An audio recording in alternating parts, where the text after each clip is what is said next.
बिस्मिल्लाहिर्रहमानिर्रहीम। Dear students, आज के क्लास में we will discuss some questions about the atomic structure. कुछ क्वेश्चंस जो बहुत सारे स्टूडेंट्स ने पूछे हैं, तो वो हम थोड़ा सा डिस्कस करेंगे आज की क्लास में। क्वेश्चन नंबर 1 ये है, क्या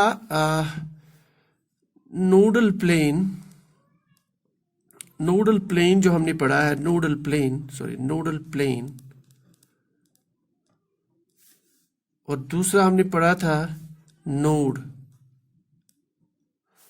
नोडल प्लेन और नोड जो हमने पढ़े हैं एटॉमिक स्ट्रक्चर में, वेव फंक्शंस में, are they same? No, they are not same. ये दोनों सेम नहीं होते।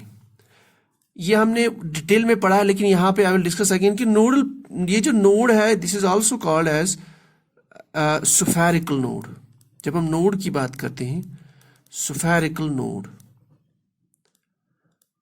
इसको आप रेडियल नोड भी बोल सकते हो, रेडियल नोड।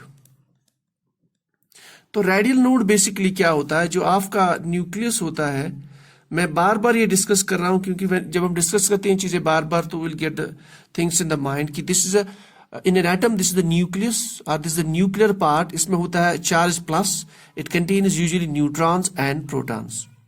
फिर then we have the extra nuclear part where we have the electrons. They are present in the orbitals, and those orbitals are present within the subshells in the principal energy levels. इसका हम नाम देते हैं K, L and M and so on. ये हमने discuss किया था last class में, what do you mean by K, L, M, N. So this is the energy level 1, this is 2, this is 3 and this is 4. तो हमने ये discuss किया था कि basically if we talk about around the nucleus, there are certain regions, there are certain spherical regions where the electron density is negligible.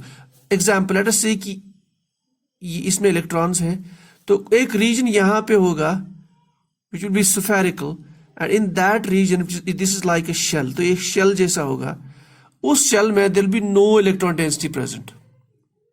Likely यहाँ पे भी, और जितना बड़ा एटम होगा उसी के हिसाब से we have the areas where the probability of finding electron is 0, but they will be spherical in shape.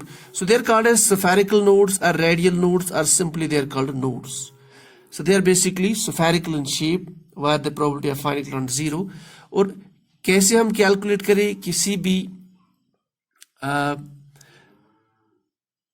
अगर हमारे पास कोई सा भी इलेक्ट्रॉनिक कन्फिगरेशन दिया जाए, फिर हमें ये कहा जाए कि how many nodes are there, we can simply use the formula n minus l minus 1. Well, n is the principal quantum number, l is the azimuthal quantum number, and this is the one of the formula. So this way we can calculate the number of radial nodes. ठीक? Nodal planes is totally different than the radial nodes. देखिए, nodal planes is basically, जैसे नाम से ही पता चलता है, it's a nodal plane, it's a plane. Plane हम किसको बोलते हैं? देखिए, अगर मैं एक सरफेस यहां पे ड्रा कर लेता हूं, so this becomes a plane. ये एक प्लेन है जिससे किसी चीज के को हम बांट सकते हैं. We can cut that into few parts. For example, if I show it like this, इस तरह से हमने दिखाया था p orbital, the shape of the p orbital. Let us say it is pz, कि lobes are along the z direction. ठीक, so this is p, these are the lobes, this is the shape of the p orbital. तो ये this is the nucleus, यहाँ पे plus. तो इस area में there is most maximum probability of finding the electron. So this is called pz orbital. तो अगर आप देखिए यहां से एक प्लेन, अगर आप एक ग्लास स्लाइड लेके आ जाए, you can cut this into 2 equal halves. This area, this plane is called as nodal plane. इस nodal plane में भी the probability of finding electron is 0. So nodal plane is basically a plane which can bisect the orbital into, and it passes through the nucleus. See? So this is a plane around the nucleus where the probability of finding electron is 0. This is called nodal plane. Nodal plane का दूसरा नाम है angular node, because इसके लिए angular wave function यानी ये सब चीजें हमें एंगुलर वेव फंक्शन से पता चलती है. सो एंगुलर नोड के लिए कैलकुलेशन जो है that is simply given by the L value. ठीक, means for example if we have 2s orbital और 2p ऑर्बिटल, तो इसमें जो एल वैल्यू होगा s का, फॉर एग्जाम्पल s का एल वैल्यू 0 है, that means in s orbital there is no angular node, there is no nodal plane. p 2p में जो p है, p सबशेल, उसका l value is 1 and number of angular nodes is given by L value. That means इसमें जो this is angular nodes है या nodal planes है, that is 1 and this is the nodal plane. ठीक, तो this is concept of simply node and the nodal plane. उसके बाद जो question number 2 है, that is asked by the students that subshells जो ये जो principal energy levels है, हमने ये कहा था कि principal energy levels के they are composed of many subshells. There are many subshells present in each principal energy level. At those subshells, if there is no subshell, if the value of that, the subshells can be named as this: 0, 1, 2, 3. The subshells have been designated by L. If the value of L is 0, that subshell is called S. If the value of L is 1, it's called as a P subshell. अगर L का value 2 है, it's called as D subshell. And if the value of L is 3, it's called as F subshell. तो अब इनका subshells का name क्यों दिया गया है S, P, D, F? Generally जब आप books देखोगे तो you see that S means sharp, P stands for principal, D stands for diffused, और F का जो मीनिंग है दैट इज फंडामेंटल. यहां तक आपको बुक्स मिलेगा, लेकिन देयर इज नो एक्सप्लेनेशन कि व्हाई इट इज सो. अब मैं यहाँ पे इसको, ये बड़ा टॉपिक है but I will discuss it in a simple way. Sharp का मीन्स, देखिए कि एटॉमिक स्ट्रक्चर में कैसे पता चलता है, वहां से जो इंफॉर्मेशन मिलती है वो हमें कैसे मिलती है, दैट बेसिकली हमें मिलती है स्पेक्ट्रल लाइंस से. Spectral lines means for example, अब ये लेट अस से इलेक्ट्रॉन यहां पे है और electron is here, somehow it absorbed the energy, it goes from this level to this level, or it goes from this level to this level, or it goes from this level to this level. तो ये this is called excitation of electron, this is called excitations. और अगर electron वापस जाए, it's called as de excitation. तो excitation से it will absorb the energy, then only electron can go from lower energy to higher energy. और de excitation से electron will come to this level and will release the energy. तो ये excitation de excitation जब होती है तो will get the spectral lines. ठीक, तो वो spectral lines in case of the subshell, this, that is when the value of L is 0, those spectral lines are sharp. That is why it's called as S subshell. यानी S subshell में जो spectral lines वहां से मिलती है electron की transition से, so they are very very sharp. That's why it's called as S. P के केस में why this subshell is called as a principal. देखिए, प्रिंसिपल का मतलब होता है ना कि main head, they have the strength. ठीक, इस केस में जो स्पेक्ट्रल लाइन्स की स्ट्रेंथ है that is highest. So in this case they have highest strength. Spectral lines have highest strength. ये स्ट्रेंथ टेक्निकल टर्म है बेसिकली. अब मैं यहां डिस्कस कर रहा हूं कि if you plot the intensity of A spectral line versus wavelength, this is wavelength lambda, intensity, let us say this is the spectral line, the area under this curve, this is called as the strength. तो strength होती है सबसे ज्यादा, spectral line की strength सबसे ज्यादा होती है when the transition takes place with the P subshells. So that's what's called as a principal. Diffuse means when the subshell value L value is 2, that subshell has been named as diffuse, that is D. Why it's called diffuse? Because spectral lines are diffused.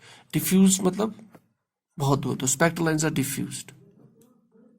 So it is simple. Spectral lines are diffused here. And fundamental मतलब बुनियादी चीजें, the base, fundamental.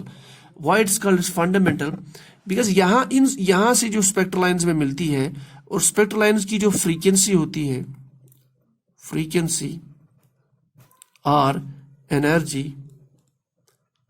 Now that frequency of energy ये होती है similar to the hydrogen atom, similar to hydrogen atom. तो hydrogen atom से जो चीजें आपको मिलती है, जो फ्रीक्वेंसी मिलती है या जो स्पेक्ट्रल लाइन की एनर्जी मिलती है, that is similar to what you actually get from the F subshell, so that's why it's called as a fundamental.